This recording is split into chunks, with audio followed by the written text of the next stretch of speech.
बिस्मिल्लाहिर्रहमानिर्रहीम। आज मेरे भाई मेरे बहने जिन पर ये इल्जाम था गद्दारी का, पाकिस्तान की अवाम ने और सुप्रीम कोर्ट ने ये साबित कर दिया कि हम गद्दार नहीं वो गद्दार हैं। जमहूरियत जिंदाबाद, पाकिस्तान जिंदाबाद, नारे भुट्टो। आइन तोड़ने वालों पे लानत, आइन तोड़ने वालों पर लानत। नारे भुट्टो, नारे भुट्टो, गो न्याजी, गो न्याजी, गो न्याजी, गो न्याजी, मुक गया तेरा शो न्याजी।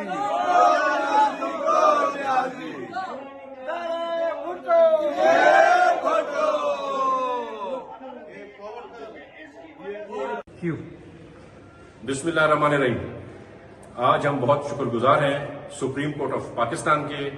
आज मेरे ख्याल से अगर कभी हिस्ट्री में कोई गलती पाकिस्तान में जुडिशरी की तरफ हुई थी, उनकी तरफ से हुई थी, तो शायद आज उन्होंने उन गलतियों का सफाया करने की कोशिश की है। मैं पाकिस्तान की आवाम को मुबारकबाद पेश करता हूं और खसूसन वो मेरे दोस्त जो अलग अलग पार्टियों से हमें ज्वाइन करके यहाँ बैठे हैं हमारे साथ सिंध और इस्लामाबाद में, जिन्होंने हिम्मत की, जिन्होंने पाकिस्तान की आवाम के लिए, पाकिस्तान की इकोनॉमी के लिए ये बड़ा बोल्ड स्टेप उठाया, मैं उनका भी शुक्रगुजार हूं। पर सबसे ज्यादा शुक्रगुजार सदर आसिफ अली जरदारी का और ज्वाइंट अपोजिशन का, जिन्होंने और जिनकी हिम्मत से ये सब कुछ अपने पाए तकमील तक पहुंचा। जिए भुट्टो।